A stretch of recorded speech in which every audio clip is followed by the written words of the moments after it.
Welcome back to Activism Uncensored. We have my good friend Piers, actually. I've actually been looking forward to getting you on the show, to be honest, mate. Um, yeah, you do a lot of interesting work. Why don't you start by just telling people who you are and what you do down there with that amazing project? Okay, well, hello everyone. Just start off by wishing everyone a very happy Beltane. We're recording this on the 2nd of May, so we just had Beltane yesterday. So, blessings, Beltane blessings to everyone who's listening to this. I hope you're enjoying the leap from the winter into the summer. I'm Piers. I live in Kent somewhere, and I started a small project about 4 years ago called the Deep Adaptation Research Experience, which the acronym is DARE. I was involved with XR, and I had a sense of trying to make this little piece of land that used to be my family's. It's a little 2-acre plot.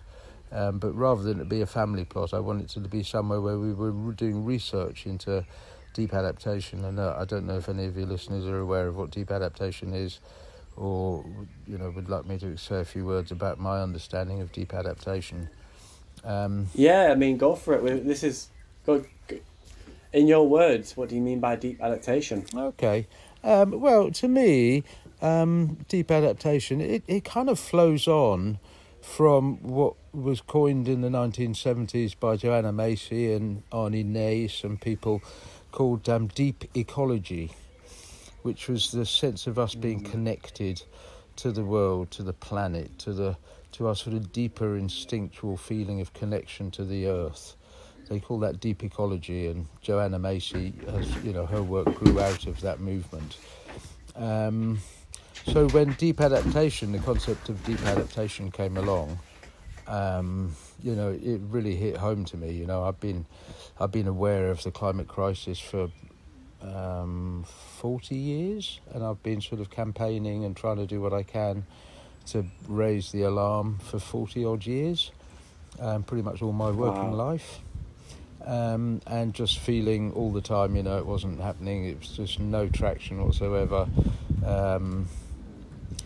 And then obviously, Extinction Rebellion happened, and, I just, it was, the time felt so perfect for something large to happen, so I jumped in with both feet kind of thing. But also, with the knowledge, with my understanding of following the science, that there's so much change already baked in, that, we're at 420 parts per million of CO2 in the atmosphere. This hasn't been in our atmosphere for something like, 10 million years or something, a very long time.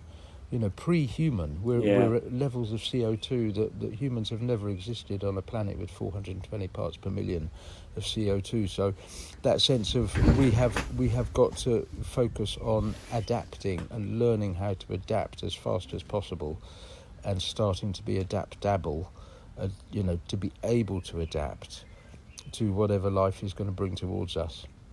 I don't see, even if we stopped all the emissions tomorrow, we're still going to, have to change our lives massively. And it does look like the political climate and the social climate is not one that's going to transition easily.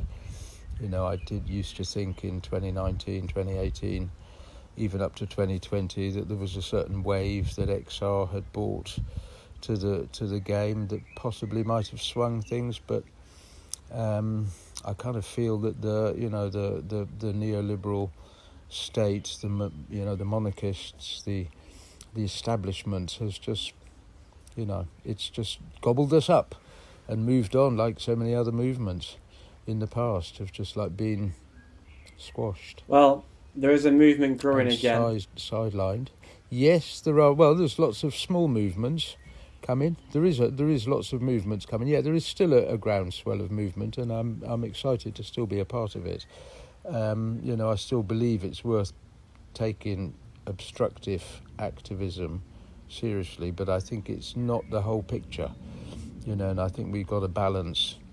There's two things we need to balance in our lives as much as we possibly can. The first is to try and stop the harm, So like on an individual basis, stop doing any harm at all. Don't fly, don't drive, don't eat meat. Learn to live that very low consumptive life, and share it with as many people as possible, and encourage as many people as possible to cut their personal emissions and start learning a more synchronous lifestyle.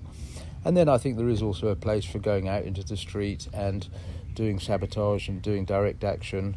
And I know the sort of climate, particularly today, with the changes in the public order bill that are just going through, the stakes are going to get even, more intense for people to take direct action. So well, they are turning up the heat. They are turning up the heat on us somewhat, and that does make it difficult to do the adaptation work.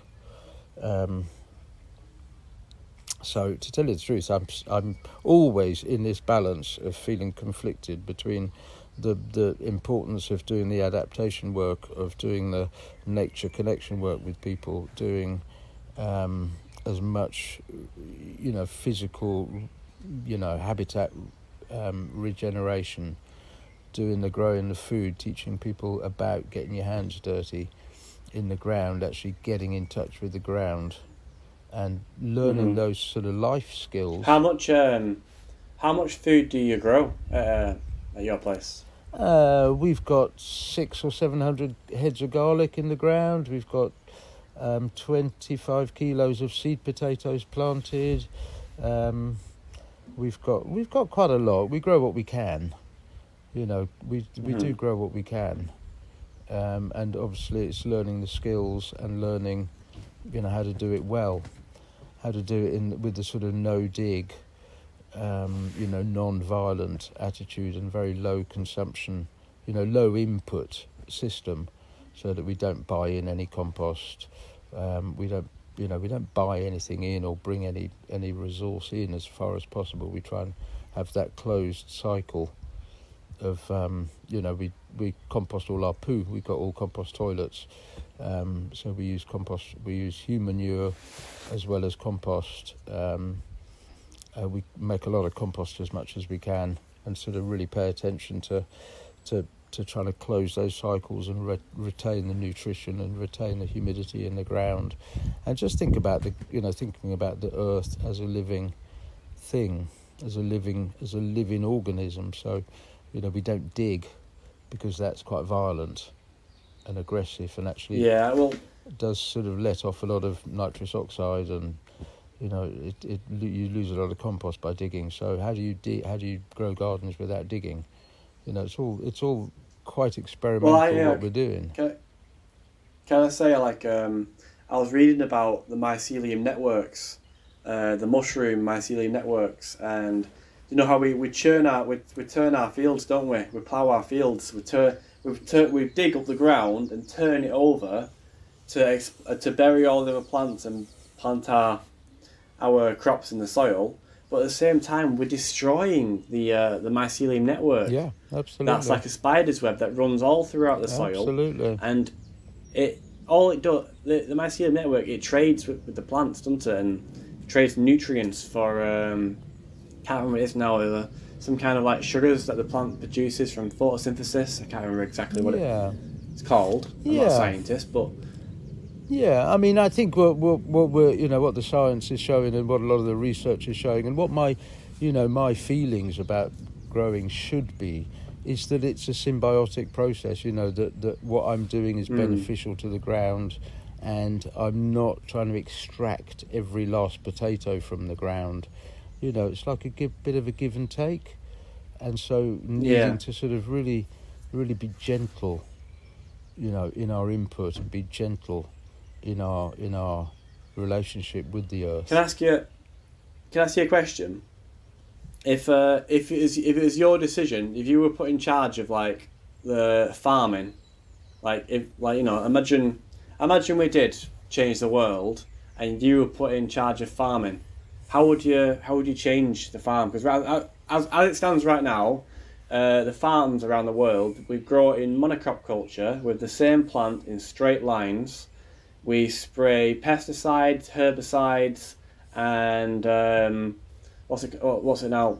Fungicides, herbicides, nutrients. yeah, Fungicides with tons of chemicals. Tons of chemicals. So we put so much nitrogen into the soil that it runs off and creates dead zones in the oceans. Yeah. And also that we can produce millions of tons of grain, and we feed most of that to cattle. So if you was in charge of the world's agriculture, you know, how would you do things differently, or have things done differently? Well, I would encourage people to be as vegan as possible. You know, to be as plant-based as possible. So I don't think that's, you know, necessarily cutting out all, particularly meat, because, you know, I think there is a place for some animals within the ecosystem, and, you know, a little bit of meat can go a very long way. But obviously the scale of the amount of meat that people are used to eating and are encouraged to eat, you know, it's like we're sold to, you know, this lifestyle of eating a really high meat sort of diet by advertising agencies and multinationals who are intent on, you know, just extracting as much from the land as they possibly can. And I would definitely have to go the plant-based way. And yes, that 80% of land could be forest and could be left to rewilding, and could, you know, really sort out the biodiversity crisis. You know, the insects have crashed. You know, I notice it in my lifetime, in the 40 years I've been alive, the lack of birds, the lack of insects. It's frightening. It's year on year. You know, it's noticeable. Yeah, it's really upsetting that. I was going to get you to go on about finding it more, but that the crash of the insects. Like, do you remember when you were a boy, or even when you used to drive in summer, and you'd get bugs splattered all over the windscreen? Yeah. When you're driving the car. All of that, yeah. It was like a snowstorm sometimes. Yeah, and a summer's evening it could be like a snowstorm. Yeah, you hardly ever see that now. In fact, never. You know, and I remember walking under, you know, a lime tree or an apple tree in blossom, and it would be alive with the, you know, it would sound like an aeroplane almost, with the sound of the bees in the tree. It's so loud. Yeah. And I haven't heard that for probably 5 or 6 years now. You know, I haven't walked under a tree and gone, oh my God, what's that? I haven't heard that. That's really sad, that. For quite a long That's time. really sad, that, like. Yeah. It is. It's tragic. It's absolutely tragic. Yeah. It's so painful. You know. It's so painful. You know, do you remember when I did that when I was in Insulate Britain, and I had my picture on the front page of the Sun, and my sign said, arrested 4 times because I'm in mourning for life on Earth. It's things like that. Yeah. That I wrote that sign for. Yeah. It's the coral reefs. We're losing the coral reefs. We're losing the insects. And when the insects go, we lose birds, because birds eat insects. Majority of them. Yeah. And this world is just such a miracle. You know, the nature and how this, you know, the natural world, you know, coexists, and the beauty of it. It's a fucking miracle. It is an absolute miracle. Yeah.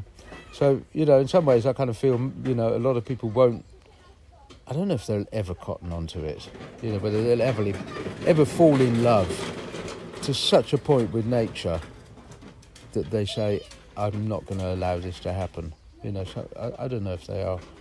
I think, you know, personally, I think a lot of, you know, like you were saying, mycelium, I think the funguses and the hallucinogenic mushrooms are really important. Yeah. Hello, Francis. Yes. Sorry, children. Yeah, probably best not to use real names or get children's faces in the video. Yes. But it should be okay. Yes. So, you know, I'm a big believer in you know, psychedelics and fungal medicine as a way of helping people to connect to nature, and hopefully falling in love with the miracle of it all. Well, I'm going to be honest, like, I've had a couple of psychedelic experiences, and the last one I had, I was actually at your place, and it was only a microdose, a very, very mild dose. But I found myself walking barefoot through the forest on your land in the mud, and it didn't really matter to me because I could wash my feet, and I felt very connected to the earth, and I think that's something that a lot of people miss these days. People don't really have these days because they walk, you know, They never feel the earth under their feet. No. And they're always walking on concrete. No. No. Or tile floors or carpet. Yes. No, I get that. I think being barefoot is fantastic in that sense of you can really feel the earth, and I think something does happen. I think a lot of indigenous people or sort of First Nations people, indigenous people, dancing, barefoot on the ground, was a very sacred thing to do, because it was actually you're in a relationship with the ground in your dance. So for a lot of American Indian people, and indigenous people from all over the world, their dances are not about getting high and, having a lovely time. It's about stepping a certain rhythm of beats to the mother. It's like you're dancing and your footsteps pulsing into the mother. So there is this sort of conversation with the mother, with Mother Earth, and it becomes this really sacred thing. I remember being really touched by, a story from the, I think it was the Lakota Indians in America, at Wounded Knee.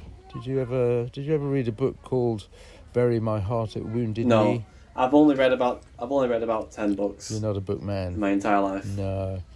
I'm very dyslexic. Next time, if you ever have a long time with not a lot else to do but read books, ask someone to send you this one. It's a very beautiful book, full of an incredible lot of stories. It really chronicles the way, when European people started going to North America, and how they decimated the tribes, how they overrode, all of these incredible cultures of people living in symbiosis with the earth, and they just fucking exterminated them. Basically they were absolutely brutal, and just masses of cultures were just extincted. But one of them, the very end of the story, it talks about this group who came out at Wounded Knee, and at Wounded Knee it was a camp in this place called Wounded Knee. And there was a village of, I think, about 300 or 400 people there, of indigenous people, and the US military turned up and just slaughtered a lot of them. Opened up with their machine guns and killed the lot. It was a massacre, total massacre, total genocide. And from that, there was a certain group of people who said, this is the end. This is the end, because we can't fight these people. They've got no morals. They've got no empathy. They're almost not, they're like machines.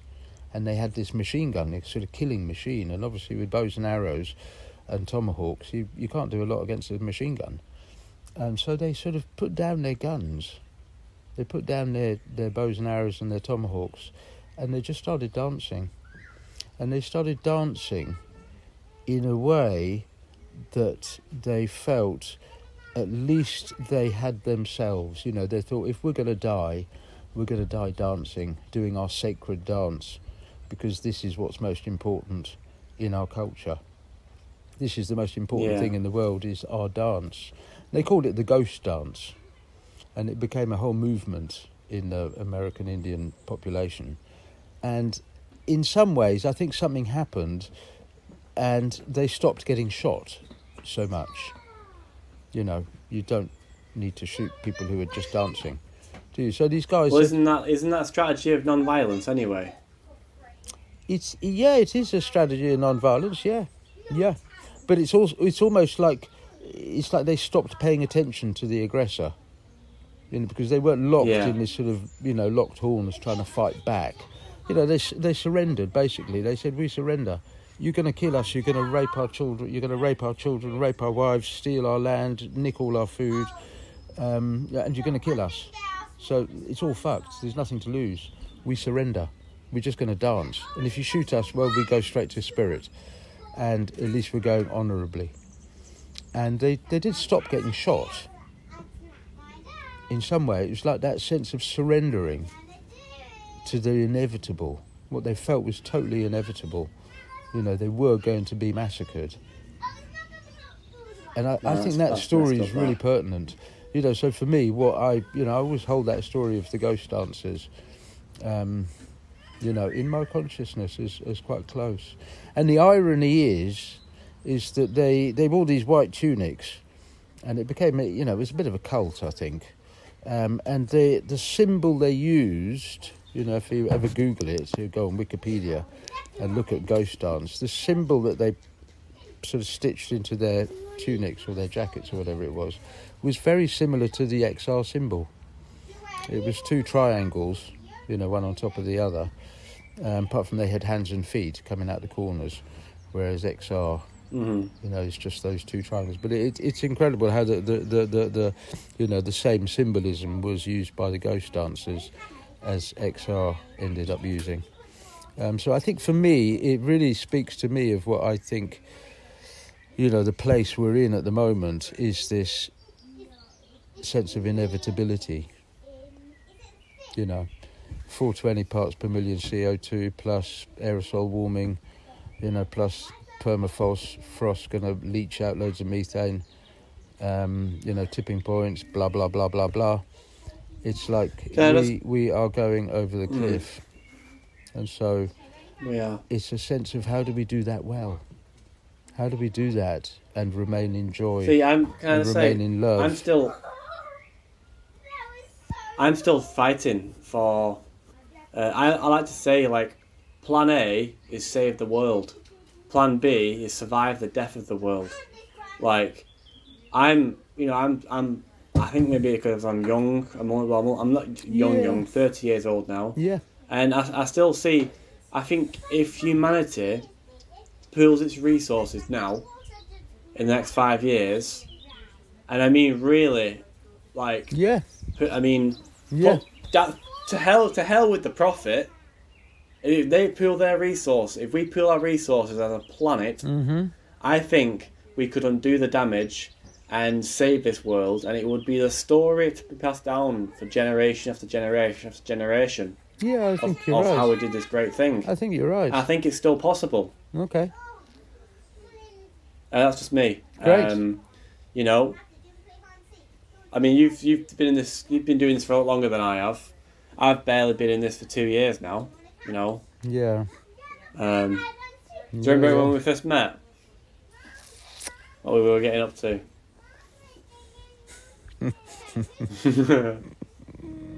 You might have to nudge my memory there, Josh.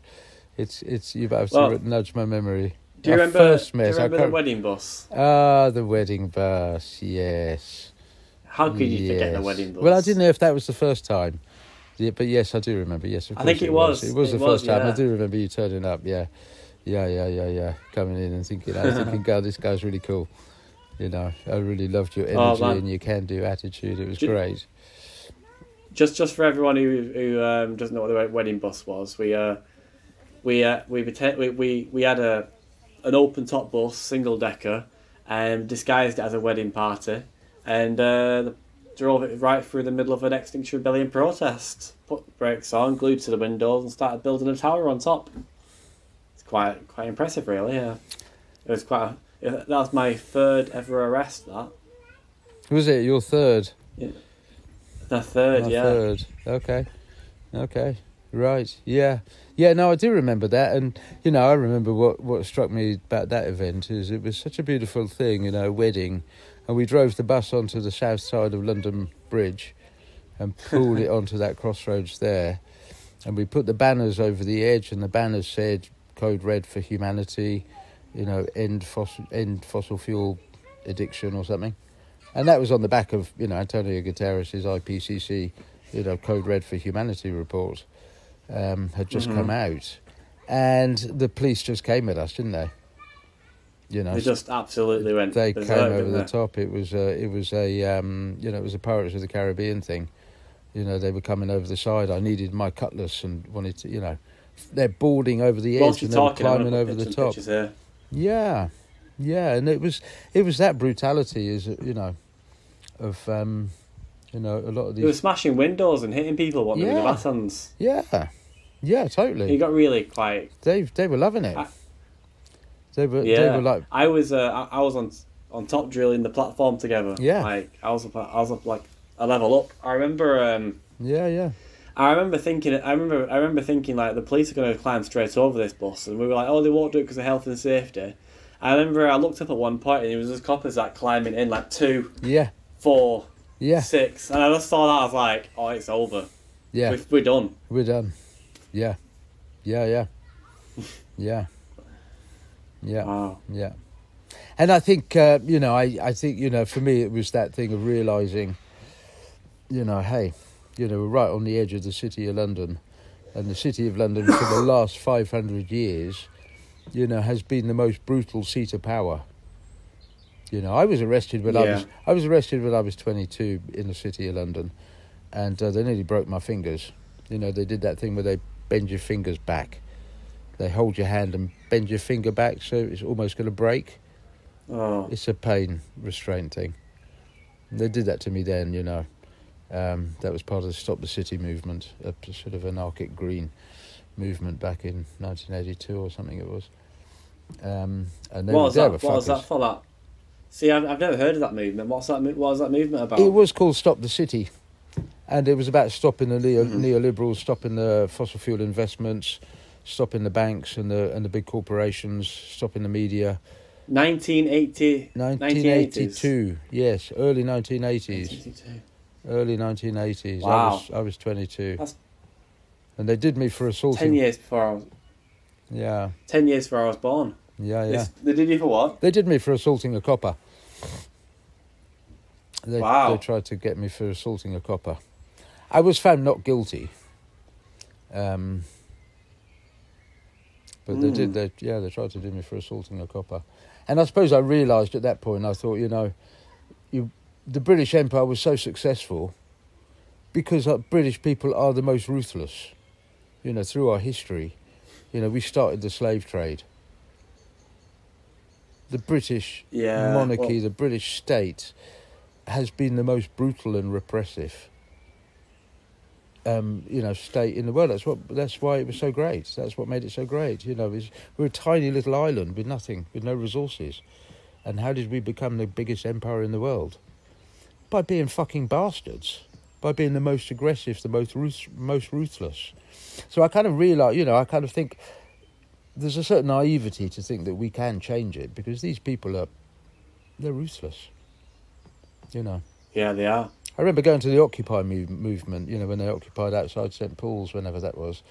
And I remember walking away from that and just looking at the size of the buildings that we were around, that were there. And just looking, these walls are like 8 foot thick. Just thinking, 500 people in tents. It's like flies to these people. The fucking establishment has been going for, hundreds of years. And they've got so much blood on their hands. The genocide of all those tribes in America. Hundreds of cultures just obliterated, extincted. Extinction does happen. It does happen.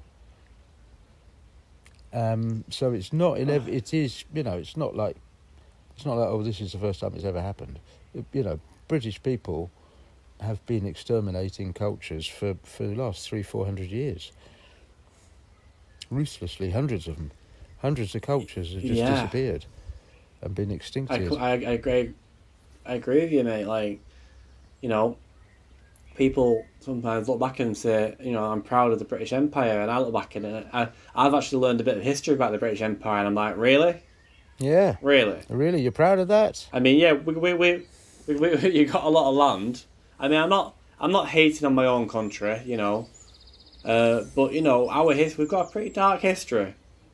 We've got a pretty goddamn dark history. Like the British were having their own Holocaust before the Germans started it. Yeah. Yeah. And we've been doing it for a very long time. We've been doing it for a very long time. Yeah. It's in when I say we, the British establishment, the state, the monarchy, those people, those big families, they've been doing it for hundreds of years. Yeah. Do you know John Bull in 900 and what was it, the Peasants' Revolt in 978, you know, they hung and quartered him, and he was a priest. You know, they're butchers, these people. They are butchers. Do you know something I've been reading about recently? Is the suppression of communism around the world by the CIA. Yep. And by the NSA is CIA, and the US basically. Not the US as a nation, but the powers that, you know, after World War II, the amount of people that they murdered to suppress.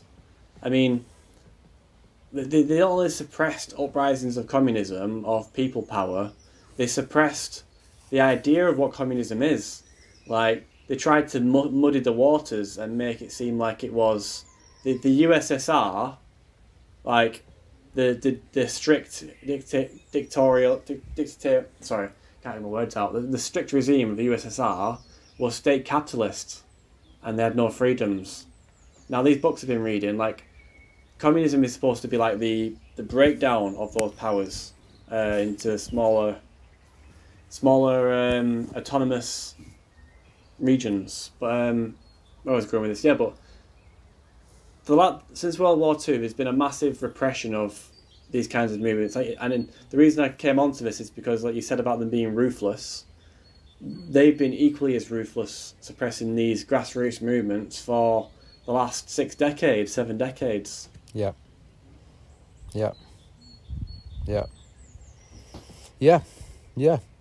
Well, yes. We've been losing slowly for 2,000 years. You know, there's been nature decline for the last 2,000 years. You know, natural decline. You mean like with nature? Nature, yeah. There's sort of, you know, I sort of say, you know, there's a sort of, you know, what I would call an anthropocentric sort of way of living. You know, where we have humanity at the middle. You know, I kind of put it all down to the sort of what are known as the Abrahamic religions. You know, all three of the Abrahamic religions put humanity fair and square at the centre of the world, and everything else is subordinate to that. And you know, that it's just that one culture, that Abrahamic culture, that has done that in the world. You know, Buddhism is a bit softer and recognised that we're all connected, and there's a humility.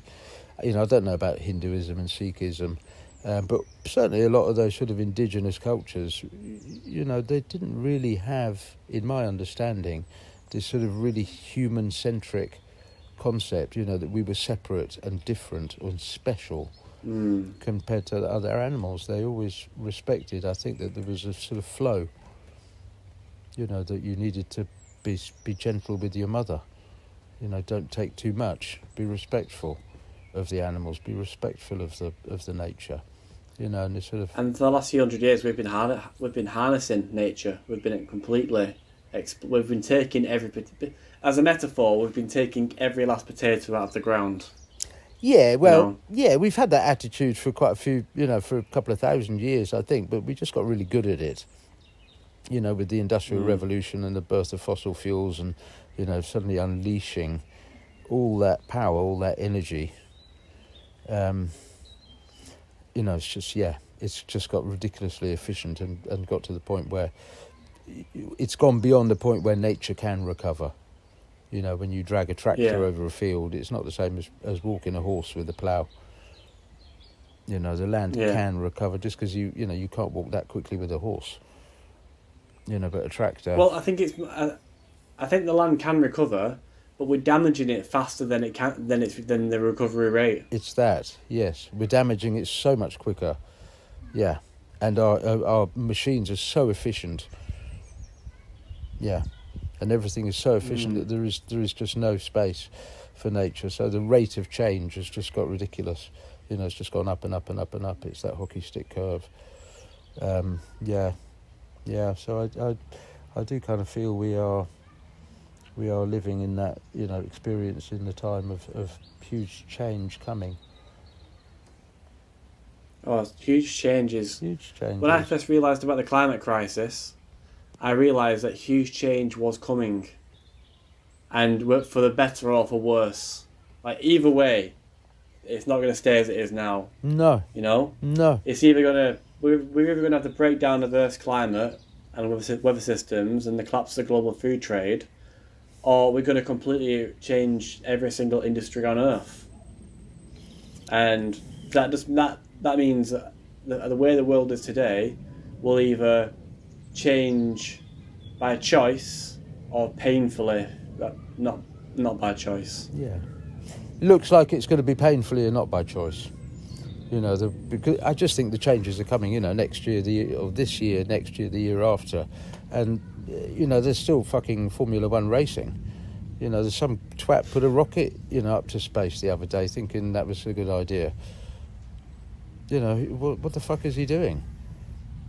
You know, it's so not on the ball of getting ready to mitigate and adapt to where we're at. You know, no one, I don't think, is really awake to how imminent these changes are.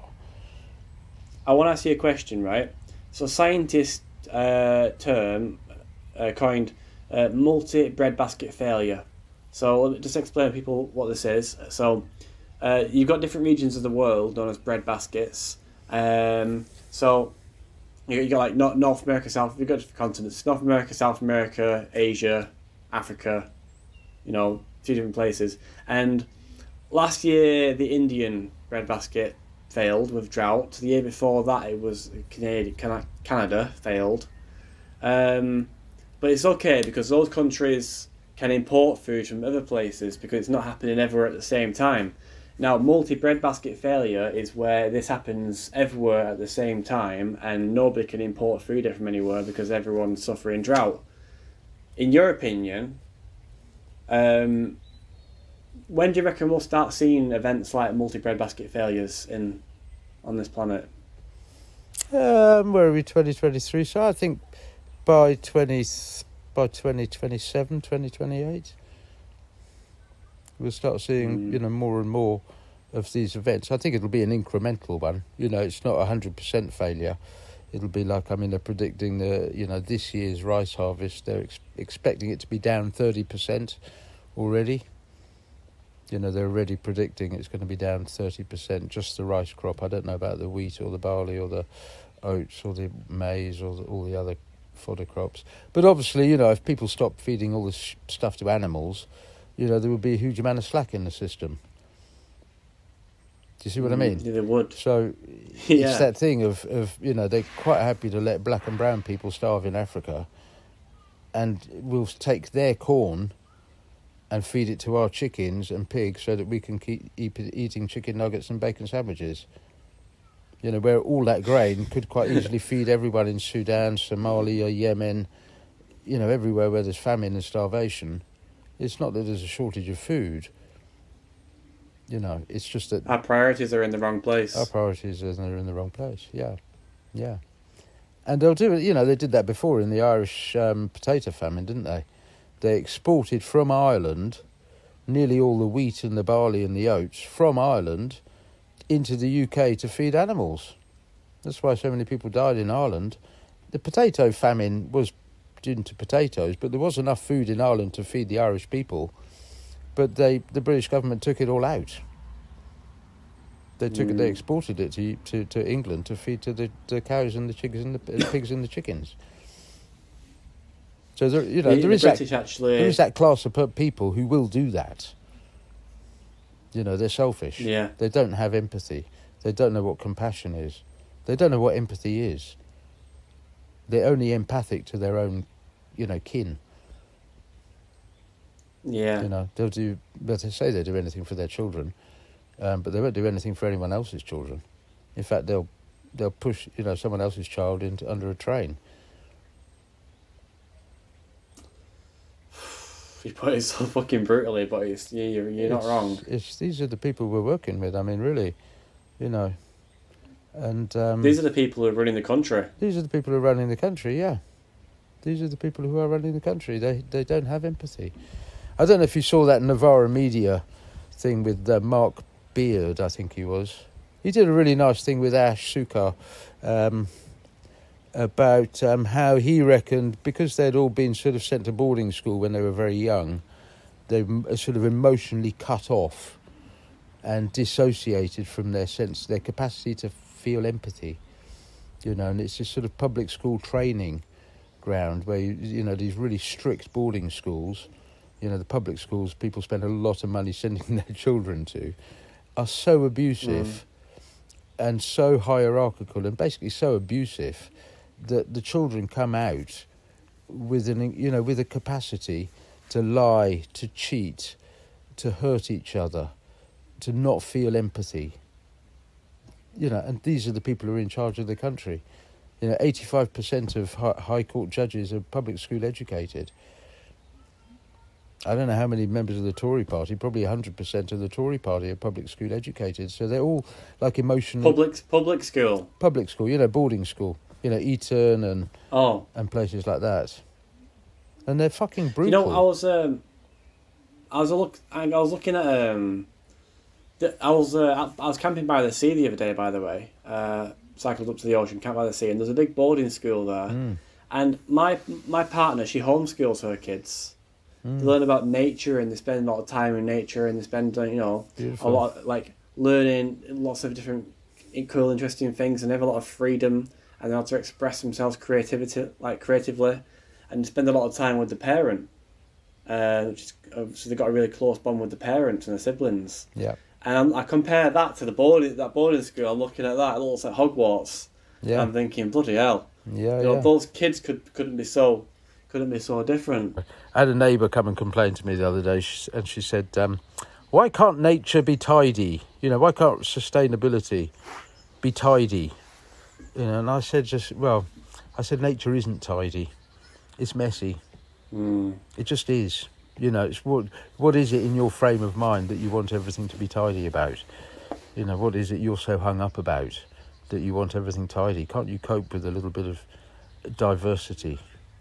A bit of difference and a bit of undulating, different tones in the grass. You want it all one colour, your lawn. You push a mower over it just so it's one shade of green. Rather than, I don't have a lawn, but my grass here, I haven't cut it for like 5 years. And it's just so different. There's so many types of grass and flowers, and there's dead grass and live grass. There's so much diversity there. And people don't like diversity, do they? Some people just want everything, sort of monochrome. Yeah. Yes, Josh. Hey ho. Have you read the book Wilding, haven't you? I think you've talked about it before. I've read. I didn't read all of it. I read some of it, and then I got bored. Actually, it's quite long. It is quite long. I was adamant on finishing it a little bit. It took me quite a long time. It took me about 3 months, 4 months. Yeah, something like that. Yeah. No, I read a lot of it, and I kind of feel I kind of know a lot of it. I've been doing this work for a long time myself, not on a dairy farm, but I do understand the sort of concepts of it. So I just gave up reading, to be honest. And also, I do kind of think. I think there's a lot of information in books, but also, I think books, taking information from books is also a really dry way of doing it. You can, it's in your head. And I think what we need to do more is try and learn to use our heart intelligence and our instinct. It's that thing of trying to be our own indigenous people. Trying to reclaim what it is to be indigenous. Because I remember Malvina saying once in Hyde Park, and she was a great spokesperson for, I think it was XR Global Majority or one of these sort of BIPOC groups. And I remember her standing there, and she said, "Listen, I don't know any white people who identify as indigenous.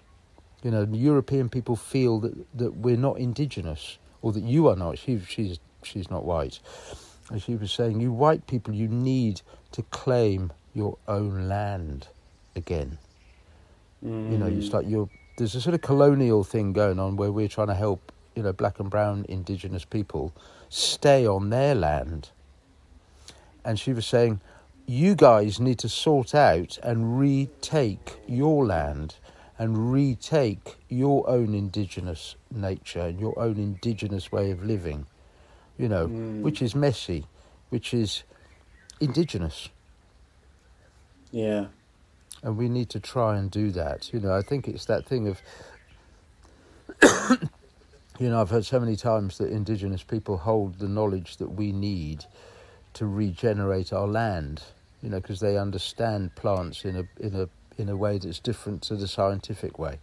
You know, they understand that plants have feelings, and they're much more complicated than a scientist can ever describe. You know, science is a very blunt tool, and they're very aware of the sensitivity of it. And so we need to really reawaken our own sense of being of this land and it being really important to us.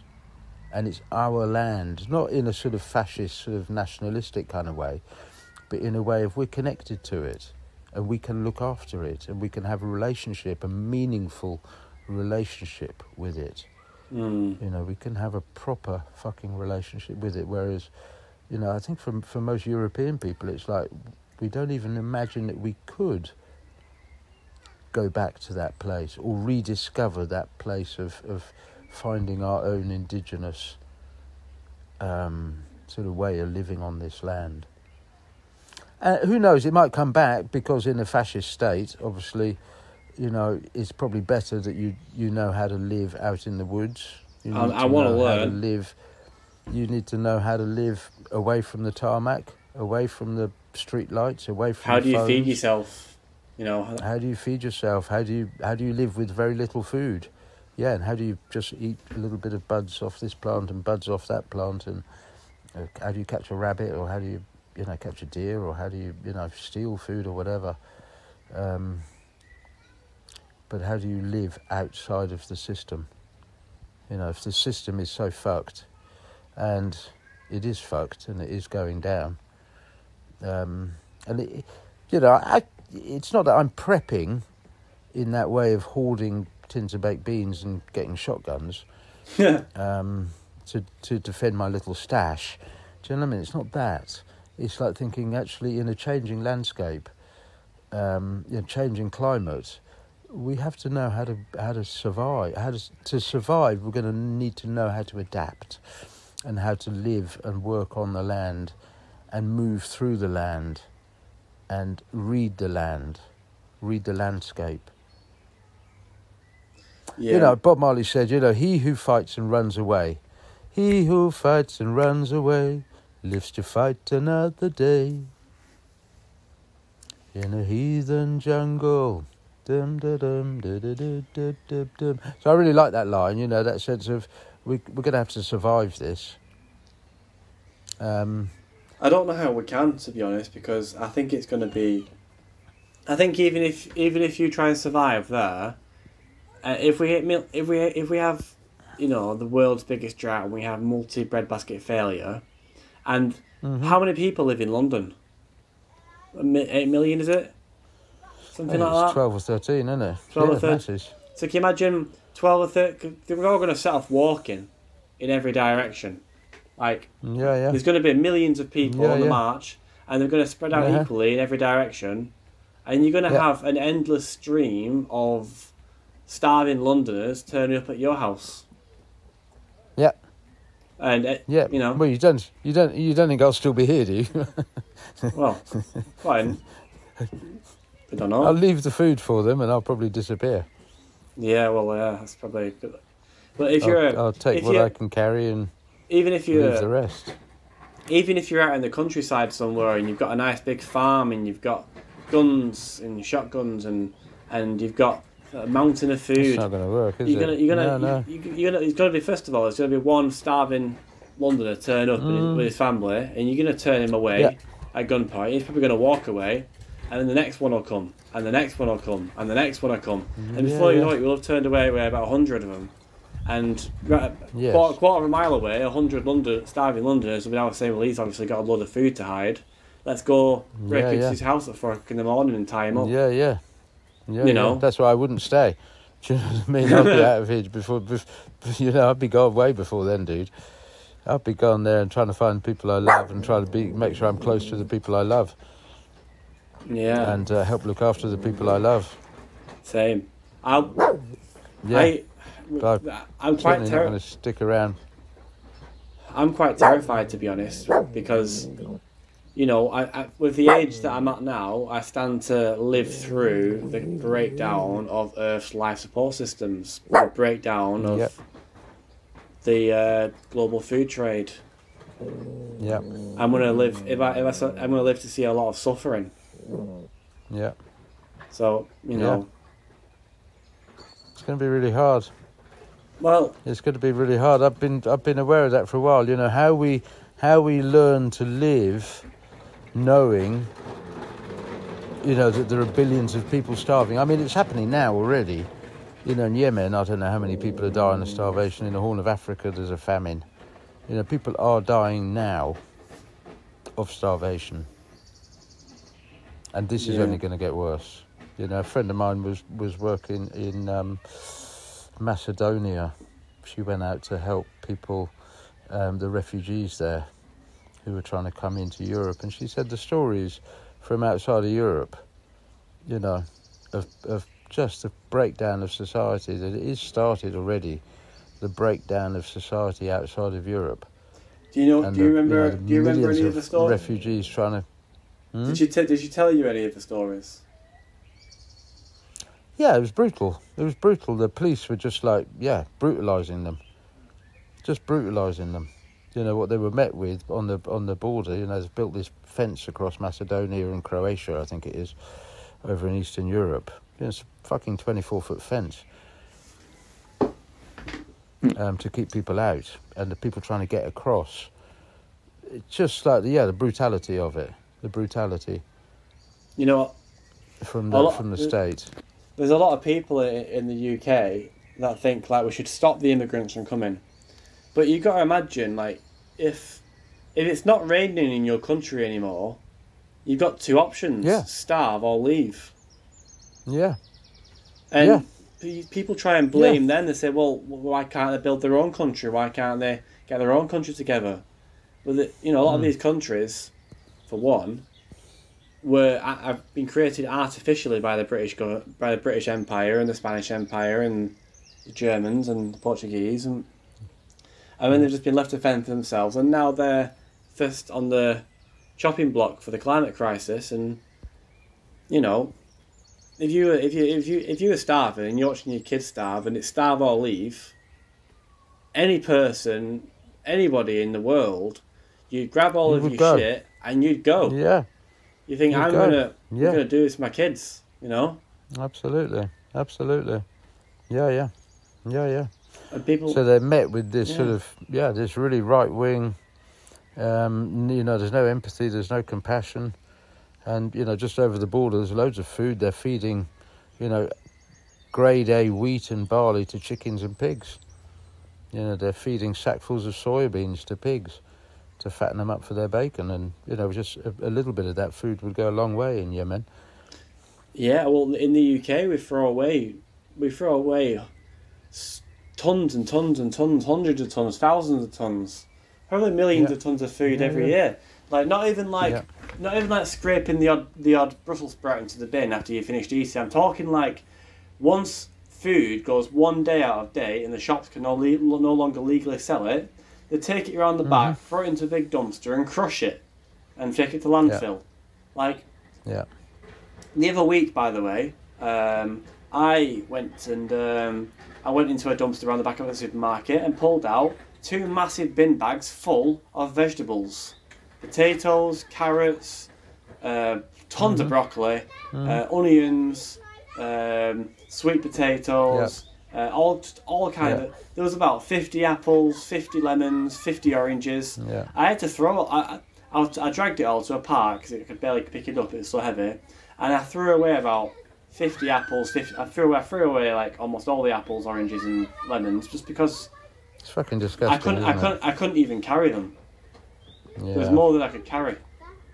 Yeah. I took it all back home, washed it all, washed the whole lot of it, and it was 90% of it was great. There was a few mushy bits, so I just threw them away, and I had a whole kitchen side covered in vegetables.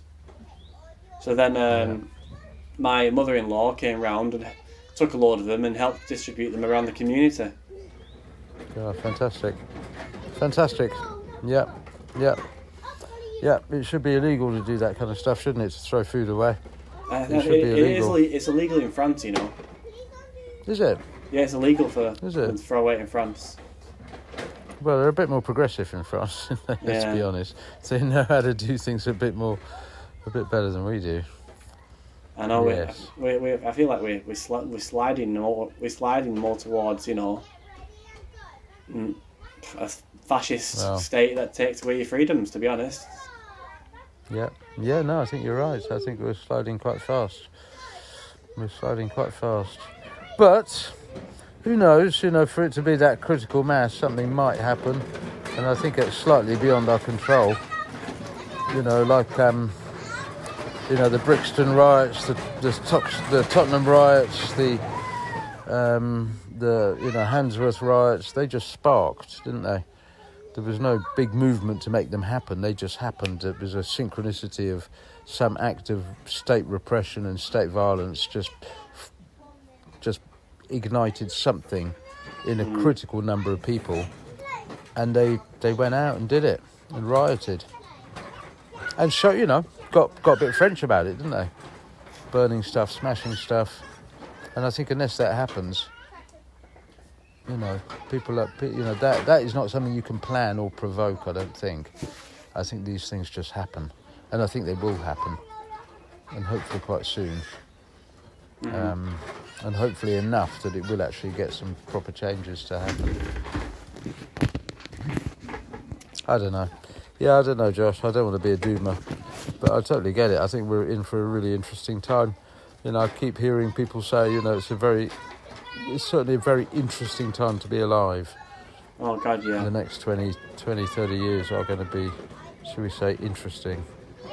And how we learn to cope and to survive without going mad, you know, still holding on to some sense of respect for the world, respect for ourselves, love and joy,